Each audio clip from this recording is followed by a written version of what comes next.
As you can see, very unfortunate. And this is undemocratic, uncalled for. APC has been preaching peace, but we are not surprised because we believe these people are not progressive. We were wondering why this office should be attacked. If you recall one time, we have been battling with PDP. And now, we are shocked to have people who doesn't even know what democracy is all about. Whoever wants this state, Zamfara, is to pray for peace. And I believe even His Excellency will not condone this. We have reported to CP, and he promised he's going to take necessary action.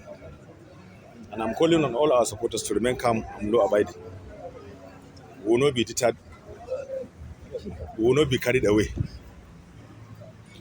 That, inshallah, the law will catch up with whoever is sponsoring this.